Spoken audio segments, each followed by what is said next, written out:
JEE advance PYQ question series के इस video में आपका स्वागत है। इसमें दिया हुआ है a non viscous liquid of constant density 1000 kg per meter cube flows in a streamline motion along the tube of variable cross section. देखो इसमें क्या दिया है, इसमें दिया है कि जो फ्लूइड है, जो लिक्विड है, वह नॉन विस्कस है। नॉन विस्कस करने का मतलब कि इसका विस्कोसिटी जीरो है। विस्कोसिटी करने का मतलब तब friction between the two consecutive layer of the fluid is zero. ठीक है, और इसका डेंसिटी जो है वह भी कांस्टेंट है, यह ध्यान रखना। और क्या दिया है, the tube is kept inclined in the vertical plane as shown in the figure. The area of cross section of the tube at 2 points P and Q at height of H 2 meter and 5 meter are respectively 4 into 10⁻³ meter square and 8 into 10⁻³ meter square। अब ध्यान रखना यहाँ पे कि यहाँ पे क्या है कि मैं इसे P को 1 बोल दे रहा हूँ और Q को 2 बोल दे रहा हूँ। तो यह हो गया मेरा H1 और यह हो गया मेरा H2। ठीक है, और इसका क्रॉस सेक्शन यानी कि A1 दिया है अपने पास, मैं यहाँ पे ही लिख दे रहा हूँ। A1 है 4 into 10⁻³ मीटर स्क्वायर और जो A2 है वह है 8 into 10⁻³ मीटर स्क्वायर। ठीक है, अब क्या दिया है, the velocity of the liquid at point P is 1 meter per second, यानी कि V1 भी दिया है। V1 वेलोसिटी है, इसको मैं ऐसे V लिख देता हूँ ताकि वॉल्यूम में और वेलोसिटी में कंफ्यूजन ना हो। V1 is 1 meter per second. Find the work done पर यूनिट वॉल्यूम, ध्यान रखना पर यूनिट वॉल्यूम है, by the pressure and gravity force. Gravity force यानी कि वेट के कारण, यानी mgh, कुल मिलाकर वही पूछ रहा है। As the fluid flow from the point P to Q। अब देखो क्या हो रहा है कि यहां से जो है वह फ्लूइड P से Q की तरफ फ्लो कर रहा है। ठीक है, तो अब अपने को बताना है कि वर्क डन बाई प्रेशर कितना होगा और वर्क डन बाई ग्रेविटी कितना होगा। ठीक है, तो पहला काम क्या है अपने को, देखो ऑब्वियस ही बात है, फ्लूइड मैकेनिक्स का सवाल है तो इसमें हम लोग बर्नौली थ्योरम अप्लाई करेंगे। बर्नौली थ्योरम के लिए मुझे यहाँ पे वेलोसिटी और यहाँ पे वेलोसिटी निकालना होगा। तो इस P पॉइंट पे वेलोसिटी तो दिया हुआ है, लेकिन अपने को निकालना होगा Q पॉइंट पे। अब Q पॉइंट पे कैसे निकाल सकते हैं, तो देखो अपने पास है equation of continuity. Equation of continuity में क्या होता है कि जितना यहाँ से जो the rate of flow of liquid होता है यहाँ से, वही यहाँ पे भी होगा, बाहर निकलेगा। जितना यहाँ से इंटर करेगा उतना यहाँ से बाहर निकलेगा। ऐसा इसलिए होगा क्योंकि यहाँ पे दिया है कि डेंसिटी क्या है, कांस्टेंट। ठीक है, तो चलो इक्वेशन ऑफ कंटिन्यूटी हम लोग यूज कर ले रहे हैं। पहले इक्वेशन ऑफ कंटिन्यूटी, जब कंटिन्यूटी यूज करेंगे तो देखो यहाँ पे क्या लिखेंगे, यहाँ पे लिखेंगे ऐसे होता है ρ1 A1 V1 is equal to ρ2 A2 V2। ठीक है, यहाँ पे और यहाँ पे। अब देखो यहाँ पे अगर रो वेरिएबल रहता तो भी हम लोग निकाल सकते थे, क्योंकि वेरिएबल अगर रहता, रो डेंसिटी वेरिएबल रहता तो उसका अगर फंक्शन दिया रहे या डेंसिटी का वैल्यू दिया रहे तो अभी हम लोग निकाल सकते थे वेलोसिटी। लेकिन यहाँ पे बोल दिया है कि जो रो है वह क्या है, कांस्टेंट है। ठीक है, तो अपने को इससे लेना देना ही नहीं है, खत्म। अब A1 जो है, A1 दिया है अपना 4 into 10⁻³ और V1 जो दिया है वह 1 दिया है। ठीक है, ध्यान रखना यह वेलोसिटी है।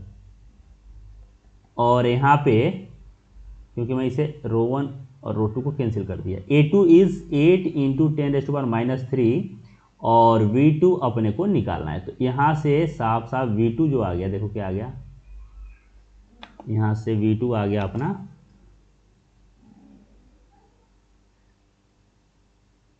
V2 is 0.5 metre per second.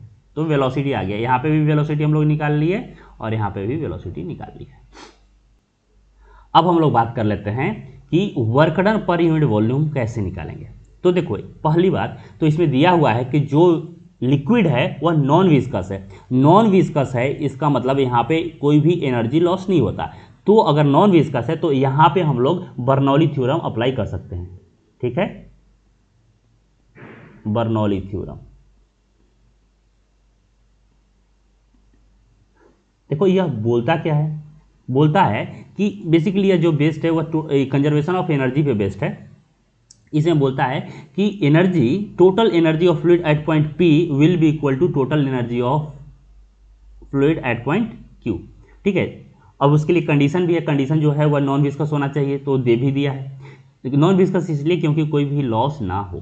ठीक है, तो अब देखो बर्नौली थ्योरम होता क्या है, यह होता है कि टोटल एनर्जी यहाँ पे, तो टोटल एनर्जी क्या होता है यहाँ पे देखो, तो फ्लूइड है तो फ्लूइड के कारण एक प्रेशर होगा, तो प्रेशर के हम लोग बोल सकते हैं यहाँ पे एक प्रेशर एनर्जी होगा, दूसरा काइनेटिक एनर्जी होगा और तीसरा पोटेंशियल एनर्जी होगा। तो हम लोग लिखेंगे यहाँ पे P1 प्लस हाफ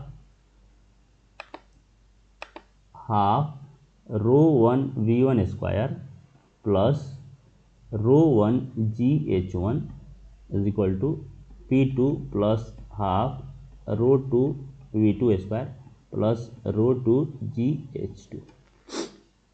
अब समझना बात को यहाँ पे क्या है, देखो क्या है कि P1 इज, यह जो टर्म है वो प्रेशर एनर्जी है, यह जो टर्म है वो काइनेटिक एनर्जी है, यह जो टर्म है वो पोटेंशियल एनर्जी है। लेकिन ध्यान से देखना यह सभी टर्म जो है वह पर यूनिट वॉल्यूम में दिखा हुआ है। ठीक है, प्रेशर एनर्जी पर यूनिट वॉल्यूम, देखो यहाँ पे V से मल्टीप्लाई कर दो तो वर्क डन तुम देखे होगे थर्मोडायनेमिक्स में PV। ठीक है, तो यह सारा टर्म जो है वह पर यूनिट वॉल्यूम है। कभी कभी हम लोग वेट में भी निकालते हैं कि total energy per unit weight, तो उसमें क्या करते हैं हम लोग P बाई ρg कर देते हैं plus V square by 2g कर देते हैं और यहाँ पे प्लस H कर देते हैं। यह हम लोग को डायरेक्ट बोल देते हैं कि यह कांस्टेंट, और यह क्या है, तो यह एनर्जी है, एनर्जी पर यूनिट वेट है, यह ध्यान रखना। यहाँ से भी हम लोग निकाल सकते थे, लेकिन अपने को निकालना है पर यूनिट वॉल्यूम में, तो हम लोग इस टर्म को यूज करेंगे। ठीक है, अब यहाँ पे देखो P1 से हम लोग डिनोट कर रहे हैं P पॉइंट को, इस पॉइंट को, ठीक है 1 से, और 2 से Q पॉइंट को। अब P1 क्या है, तो प्रेशर है, ρ1 is the density of liquid at point 1 और ρ2 जो है वह डेंसिटी एट पॉइंट 2 है। तो यहाँ पे अपने को तो मालूम है कि ρ1 इज इक्वल टू ρ2 है। ठीक है, अब ध्यान दो कि इसमें प्रेशर एनर्जी भी आ रहा है और काइनेटिक एनर्जी भी आ रहा है और पोटेंशियल एनर्जी भी आ रहा है। अब पोटेंशियल एनर्जी के लिए इंपॉर्टेंट क्या है कि there is no definition of potential energy in physics. ठीक है, तो हम लोग क्या करते हैं, जहां पे भी पोटेंशियल एनर्जी आता है वहां पे सबसे पहले हम लोग एक रेफरेंस लाइन लेते हैं। तो मैं मान लेता हूं कि यह मेरा रेफरेंस लाइन हो गया, यहाँ पे यह रेफरेंस लाइन हो गया, और यहाँ पे जो पोटेंशियल इनिशियल पोटेंशियल एनर्जी है वो 0 हो गया। तो हम लोग निकालते क्या है, बेसिकली हम लोग चेंज इन पोटेंशियल एनर्जी निकालते हैं। ठीक है, यह मेरा रेफरेंस लाइन हो गया। अब इससे हम लोग आगे बढ़ते हैं। तो अब देखो इसमें क्या है कि अगर हम लोग बोले कि यहाँ से क्या निकाल सकते हैं, क्या हम लोग, देखो यह ध्यान से रखना, यह हर एक जो एनर्जी टर्म है वो पर यूनिट वॉल्यूम है। तो अपने को पहला निकालना क्या है, pressure, work done by pressure पर यूनिट वॉल्यूम। तो अगर हम लोग देखेंगे प्रेशर यहाँ पे इस दोनों प्रेशर का डिफरेंस निकाल दें तो क्या वही एनर्जी हो गया, क्या यही वर्क डन हो गया क्या प्रेशर के कारण, क्योंकि प्रेशर ही इसको ऊपर लेके जा रहा है। ठीक है, अब देखते हैं क्या आता है। यहाँ से अगर हम लोग निकालें P1 माइनस P2 तो क्या आ गया, हाफ, इसे मैं अब रो लिख दे रहा हूँ, यह आ गया रो V2 square minus V1 square plus रो G H2 माइनस H1। यह देखो यह चेंज इन प्रेशर है पर यूनिट वॉल्यूम, यानी कि यह क्या हो गया तुम्हारा वर्क डन बाई प्रेशर पर यूनिट वॉल्यूम हो गया। ठीक है, अगर मैं इसको वैल्यू पुट कर दूं तो यहाँ से आ गया यह हाफ, और रो इज 1000, और वेलोसिटी पुट करें तो यहाँ पे आ जाएगा माइनस, यह आ गया, यह कितना आ गया 1/2, तो 1/4 आ गया, या अच्छा टोटल मैं ऐसे लिखता हूँ -1 प्लस अगेन 1000 इज 100, सॉरी यह हो गया 1000, जी को मैं 10 ले रहा हूँ, और यहाँ से आ गया, इन दोनों का डिफरेंस लूँ तो कितना आ जाएगा 3। अगर मैं इसे सॉल्व करूँगा तो इसका जो आंसर आएगा वह आएगा 2.96 into 10⁴ joule per meter cube. ये वॉल्यूम पर यूनिट वॉल्यूम में आ गया। तो यह जो मेरा आंसर है वह है वर्क डन बाई प्रेशर पर यूनिट वॉल्यूम, यह हो गया। अब अपने को निकालना है कि ग्रेविटी के कारण कितना होगा। तो देखो सिंपल सा बात है, ग्रेविटी के कारण क्या होगा, work done by gravity equal to basically change in potential energy, negative change in potential energy. तो पोटेंशियल एनर्जी निकाल लेते हैं। या तो देखो वर्क डन बाई ग्रेविटी क्या होगा कि हम लोग देखो यहाँ पे जो फोर्स लगेगा वो नीचे की तरफ लगेगा ना, याद करो फोर्स नीचे की तरफ mg लगता है, यहाँ पे डिस्प्लेसमेंट ऊपर की तरफ हुआ है तो ऑब्वियस सी बात है नेगेटिव आएगा, ठीक है। और वह क्या होता कितना है, तो वह mgh होता है। तो हम लोग यहाँ पे निकाल लेते हैं कि वर्क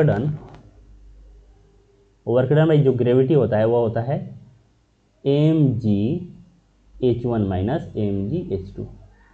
लेकिन यहाँ पे अपने को टोटल तो नहीं निकालना है, पर यूनिट वॉल्यूम निकालना है।